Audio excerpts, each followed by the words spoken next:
Oke. Oke, ya.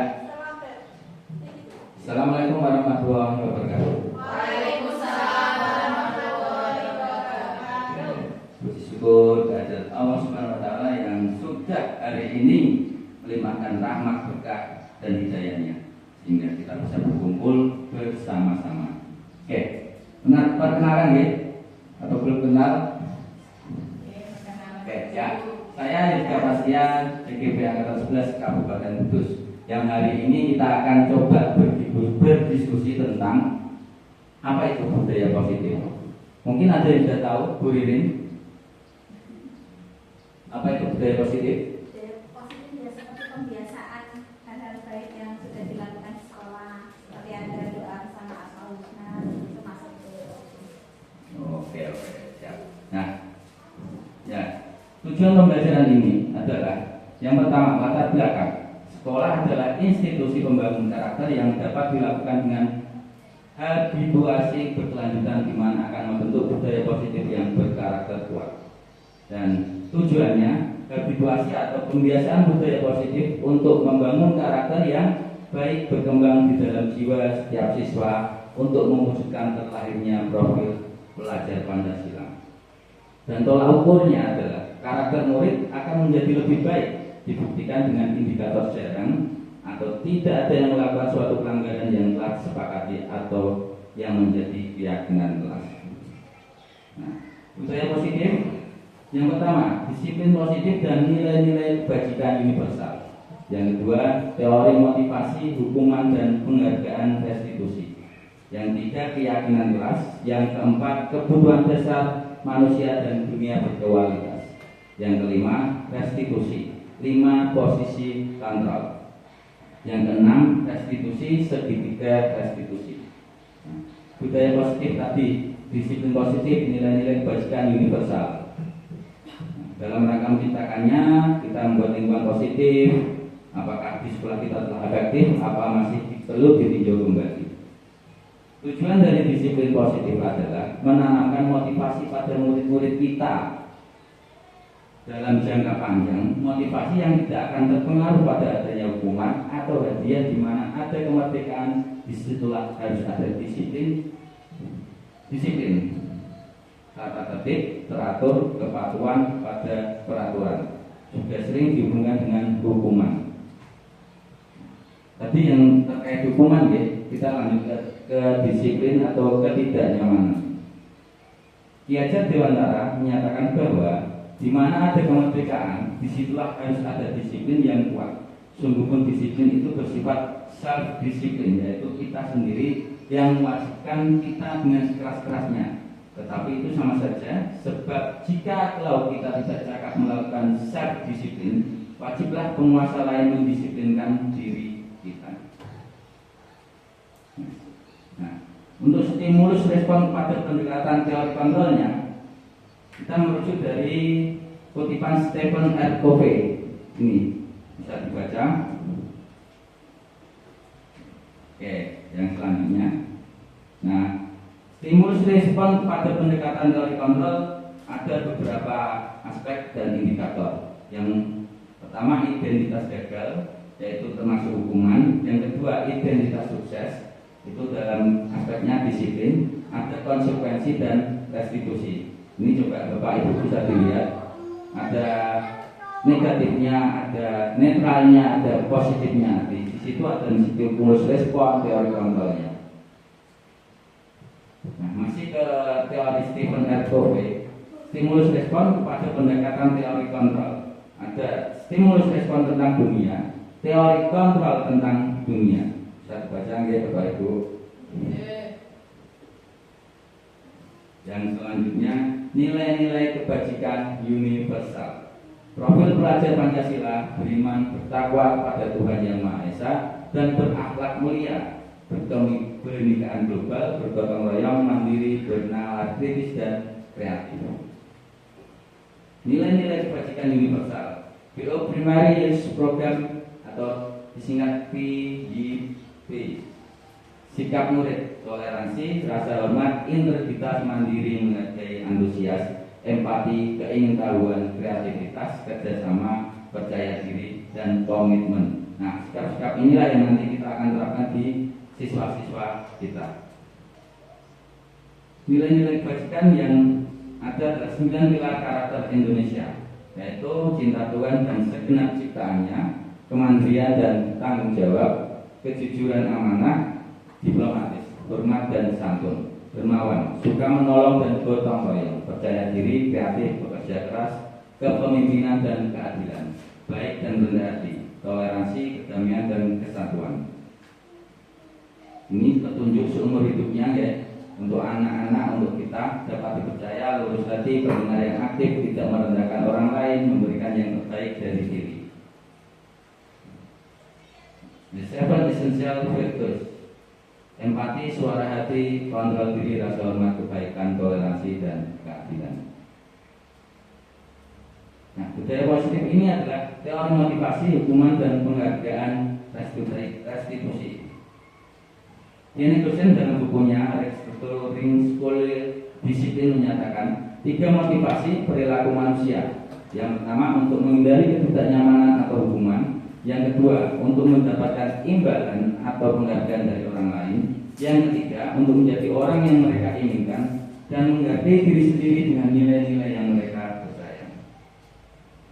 Yang pertama, untuk menghindari ketidaknyamanan atau hukuman adalah biasanya anak-anak ini menghindari hukuman yang mereka dapatkan karena melakukan kesalahan, baik itu fisik, psikologis, dan maupun yang lainnya.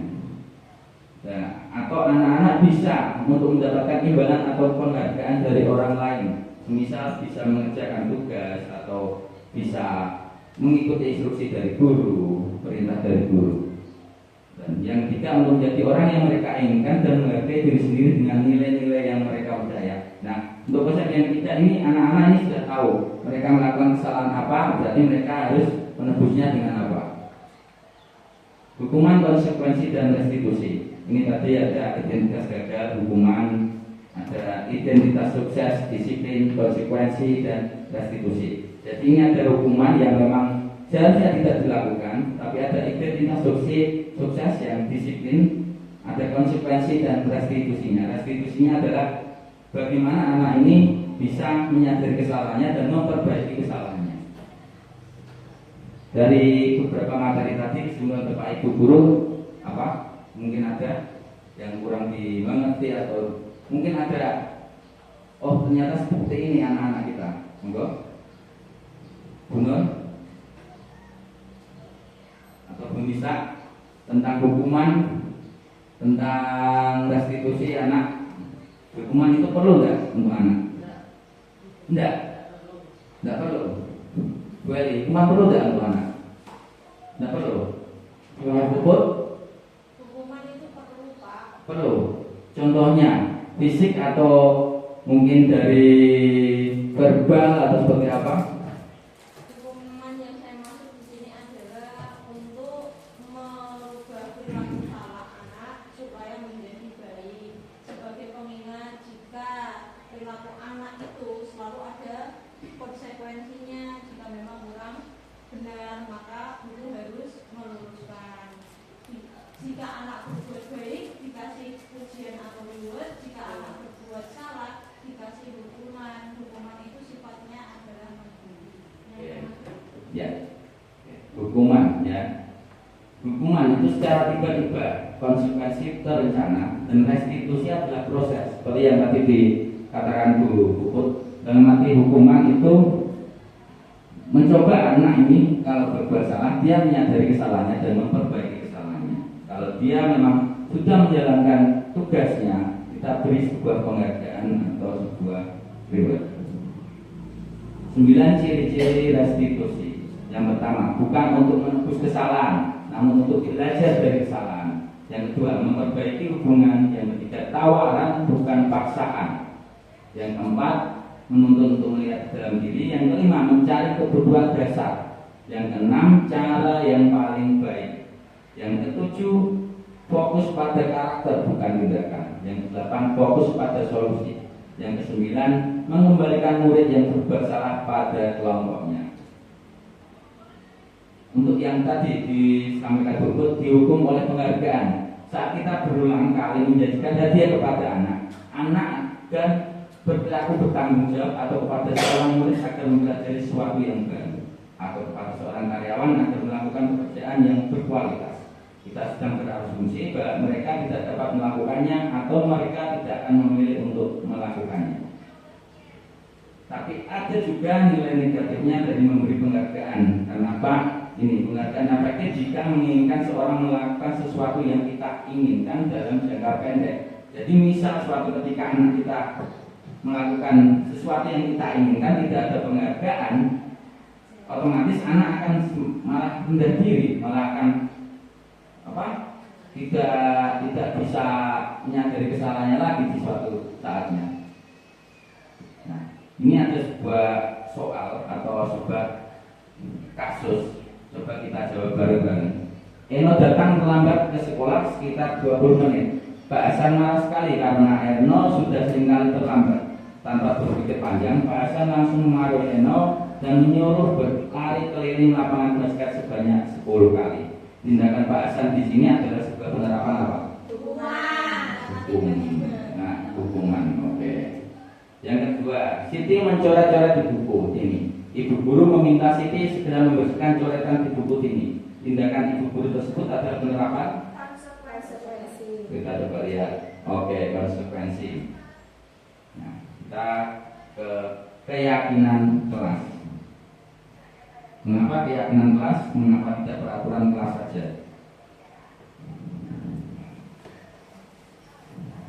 Oke, ini perbedaan antara peraturan dan keyakinan. Peraturan itu kita buat, dan yang kita untuk taati peraturan itu harus wajib, ya kan? Tapi kalau keyakinan itu dari diri sendiri.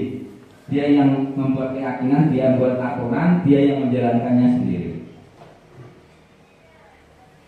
Budaya positif, kebutuhan dasar manusia dan dunia berkualitas. Nah, kita lanjut ke 5 kebutuhan dasar manusia. Yang pertama, bertahan hidup, penguasaan, kasih sayang dan rasa diterima, kesenangan dan kebebasan. Yang pertama ya, bertahan hidup, rasa aman, pangan sandang dan papan terpenuhi. Kasih sayang, setiap murid ingin menjadi bagian yang berharga dari kelasnya dan sekolah, orang lain dan serta kelompoknya. Kebebasan, murid harus diberi kesempatan membuat pilihan dan bertanggung jawab atas pilihannya. Kesenangan, murid harus merasa senang dalam mengikuti pembelajaran dengan memberikan kegiatan yang menyenangkan dalam kelas. Dan penguasaan, setiap murid memiliki kebutuhan untuk merasa kompeten, terampil, diakui capaiannya dan keterampilannya. Murid diberi kesempatan dalam arti ini. Budaya positif, 5 posisi kontrol. Diana Dosen dalam bukunya Restitution, Restructuring, Schooling, Disiplin mengemukakan bahwa guru perlu meninjau kembali penerapan disiplin di dalam ruang-ruang kelas mereka selama ini. Apakah sudah efektif, apakah sudah terpusat, atau sudah memerdekakan anak, atau sudah memandirikan murid sendiri.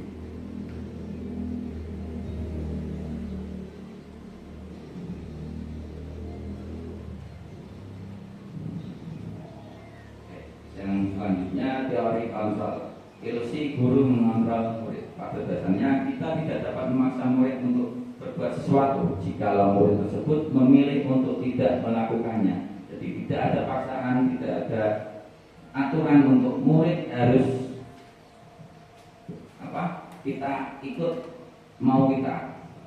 Karena dalam artian memerdekakan murid.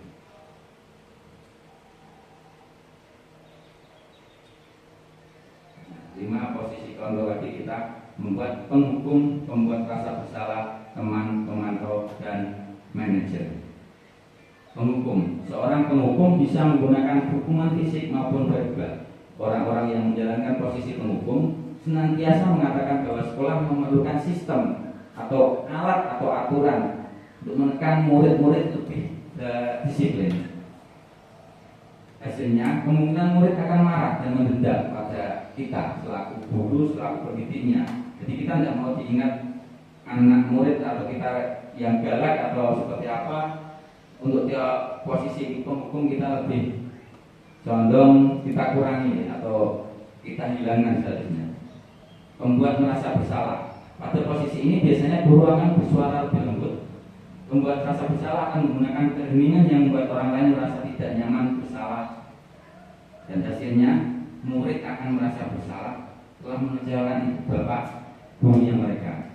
Tidak seperti dengan guru penghukum di mana murid bisa melupakan amarahnya walaupun dengan cara negatif. Murid tertekan seperti inilah yang tiba-tiba bisa meletus amarahnya dan bisa menyakiti diri sendiri atau orang lain. Posisi teman. Guru pada posisi ini tidak akan menyakiti murid, namun akan tetap berupaya mengontrol murid melalui persuasi. Posisi teman pada guru bisa negatif ataupun positif. Dan hasilnya murid akan merasa senang dan akrab dengan guru, termasuk dampak yang positif. Hanya di sisi negatifnya murid menjadi tergantung pada guru. Seperti mungkin di kelas 1 ya ada IPA, Male. Jadi itu memang bagus kalau dibuat jadi teman ya. Tapi kalau terlalu menjadi teman dekat ya seperti itu.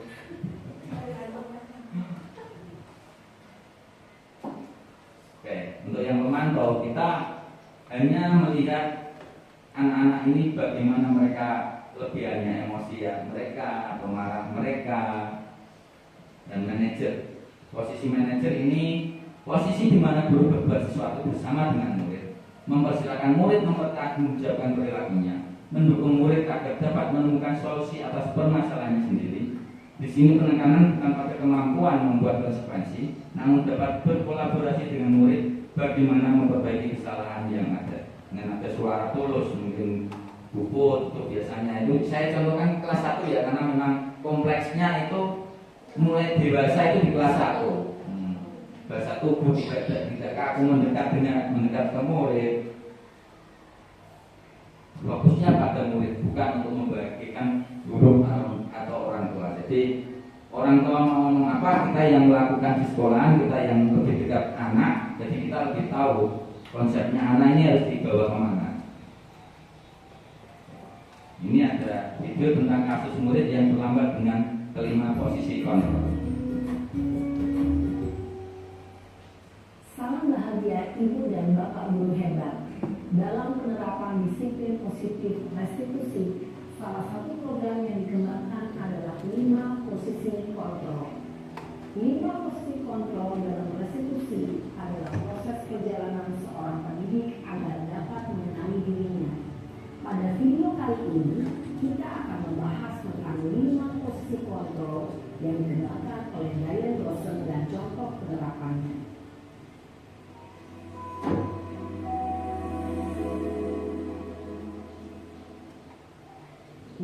Posisi kontrol itu adalah 1. Posisi penghukum ya. 2. Membuat merasa bersalah. Yang ketiga, posisi teman. 4. Posisi pemantau atau monitor. Dan 5. Posisi manajer. Untuk lebih memahami kelima posisi tersebut, mari kita saksikan kasus Nael yang terlambat hadir 20 menit di sekolah dan melihat bagaimana kelima posisi kontrol dalam menghadapi masalah tersebut.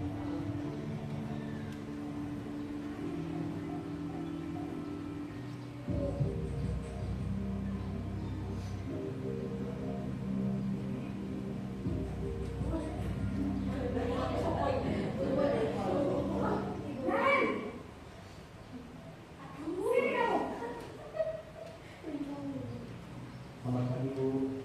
Selalu terlambat. Kamu deh, pasti terlambat. Maaf, Bu. Saya Apa? Apa coba? Alasan kamu apa lagi? Kapan sih kamu tidak terlambat? Malas sekali ya kamu jadi anak. saya Dasar pemalas. Gak kapok-kapok sih kamu. Sudah berapa kali terlambat? Sana, kamu keliling lapangan basket 2 kali. kenapa saya harus keliling lapangan basket, Bu? Kenapa? Kamu orang ibu. Berani-berani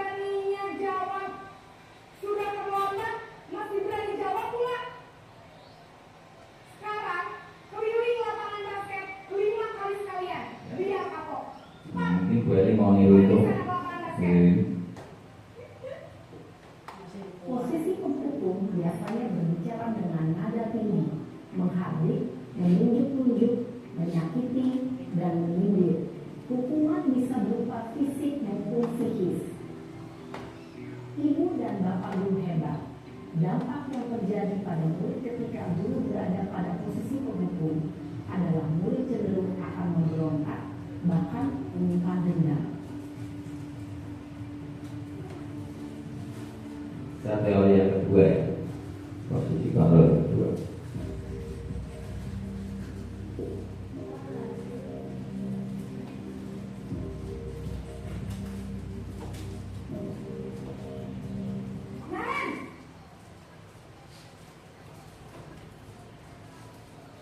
Selamat pagi, Bu.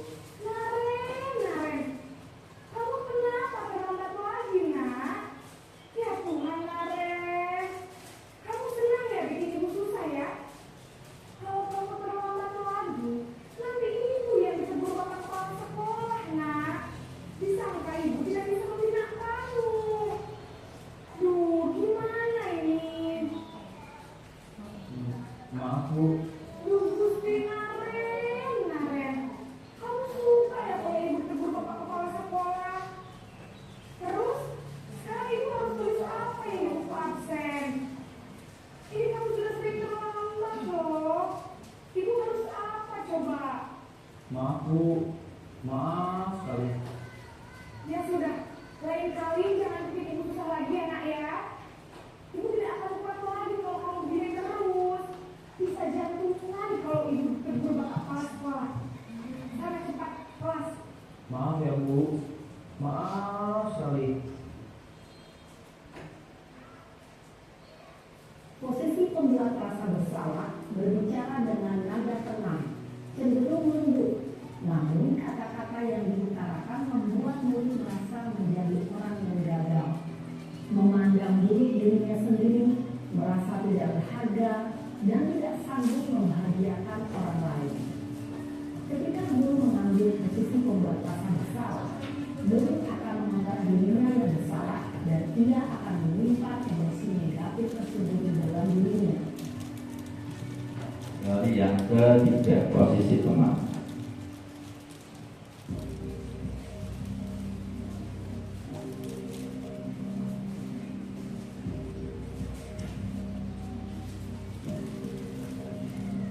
Naren,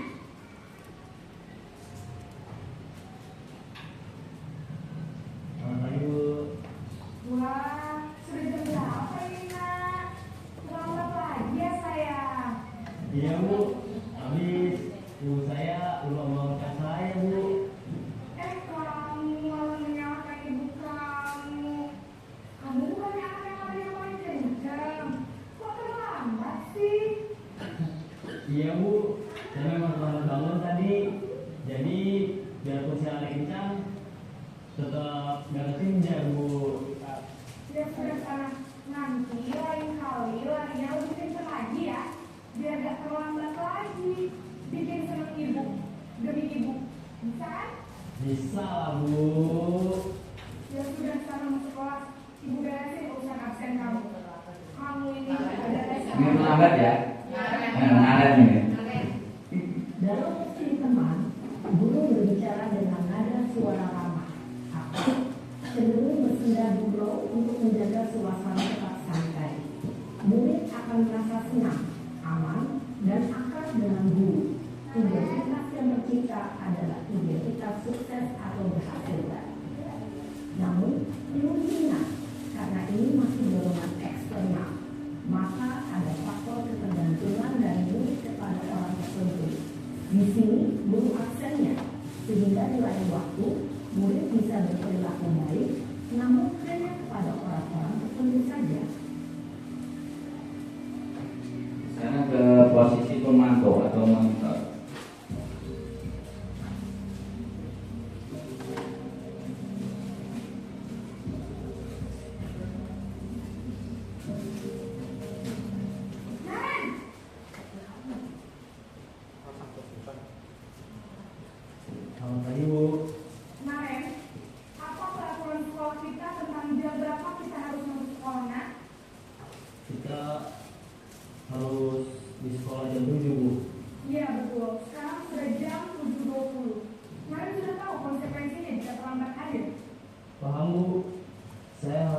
tinggal kelas pas jam istirahat selama 20 menit.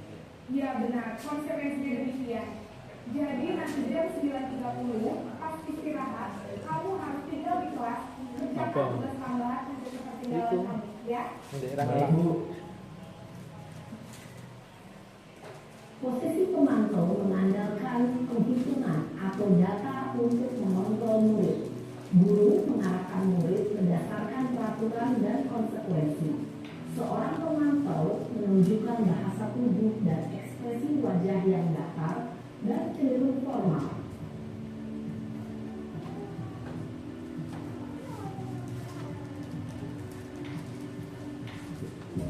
Posisi yang terakhir,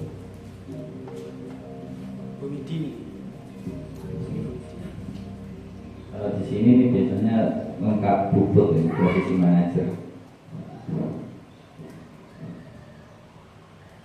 Selamat pagi Bu. Selamat pagi Naren. Maaf Bu, saya terlambat. Iya, sekolah masuknya jam 7, sekarang sudah jam 7.20. Jadi sekarang bagaimana ini Naren? Maaf Bu, saya lupa soal saya semalam. Baiklah, menurut kamu, keyakinan sekolah yang mana yang perlu kamu tingkatkan? Menghargai diri sendiri dan orang lain mungkin ya Bu. Setuju. Jadi, apakah Naren meyakini prinsip saling menghormati tersebut? Iya Bu, saya meyakininya. Apakah Naren bersedia memperbaiki masalah keterlambatan ini? Bersedia Bu. Bagaimana kamu akan perbaiki masalah keterlambatan ini? Saya akan coba untuk tidak lupa menyetel alarm saya Bu. Baik, kalau Naren lupa menyetel alarm di rumah, ada orang yang kira-kira bisa bantu mengingatkan tidak? Ada Bu, kakak saya, Kak Emma. Ada lagi selain Kak Emma? Selain Kak Emma, ada ibu saya. Baik, jadi yang mengingatkan Naren adalah Kak Emma dan ibu kamu ya? Kira-kira akan mulai alarm kapan nih Naren? Setelah pulang sekolah, akan segera saya lakukan.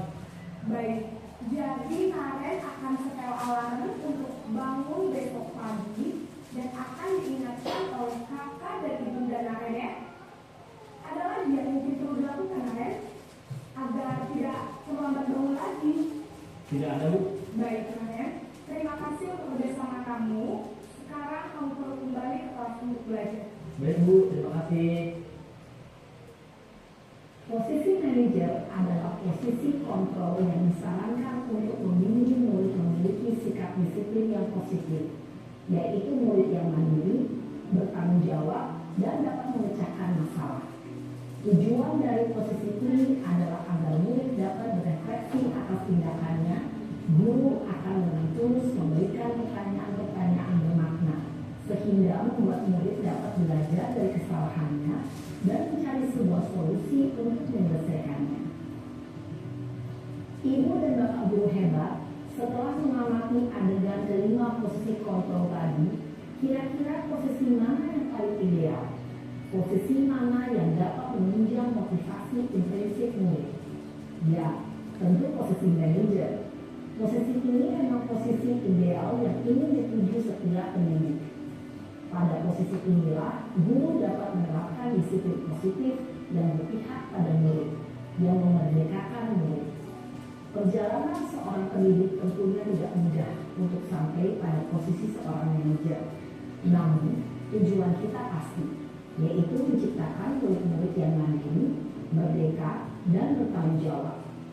Semoga penggambaran 5 posisi kontrol yang telah diperlihatkan ini dapat menjadi ajang refleksi bagi kita semua, agar dapat terus mengasah dan menerapkan disiplin positif yang memerdekakan murid. Mari terus berlatih dan bersemangat. Selamat menerapkan. Salam dan bahagia, Ibu dan Bapak Guru hebat.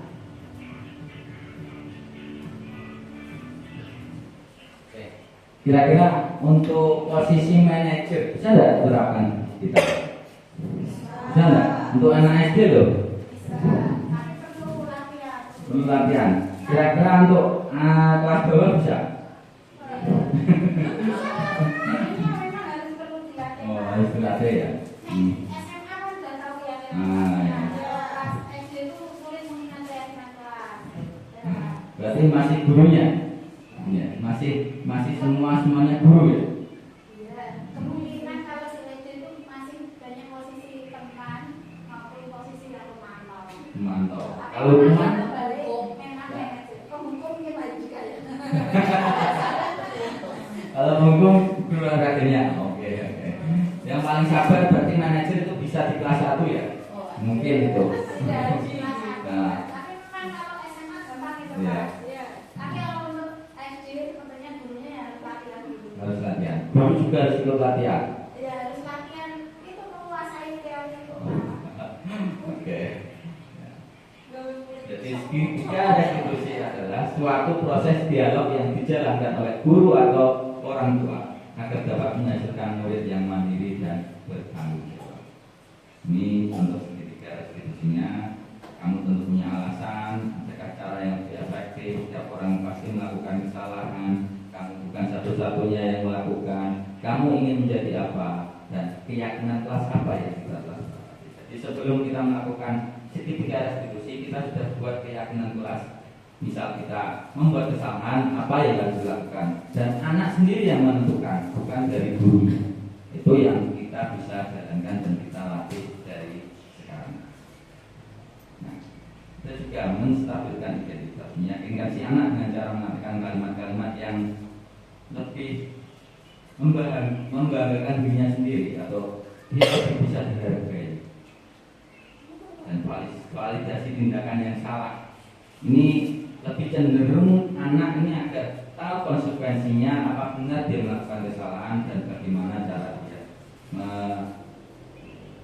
memperbaiki kesalahan itu.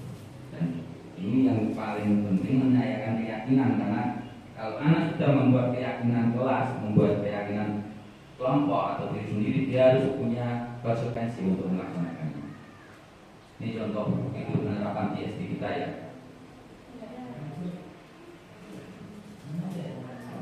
Nanti Pak itu gambar seperti ini Pak, jangan bangga dulu ya.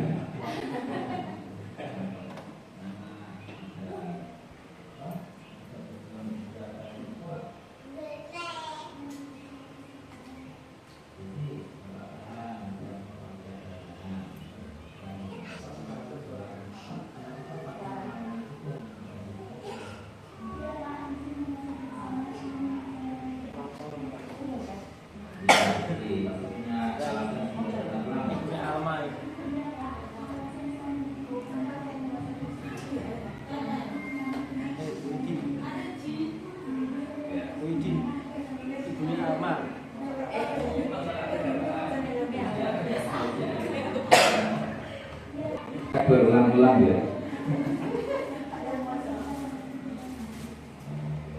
Jadi masih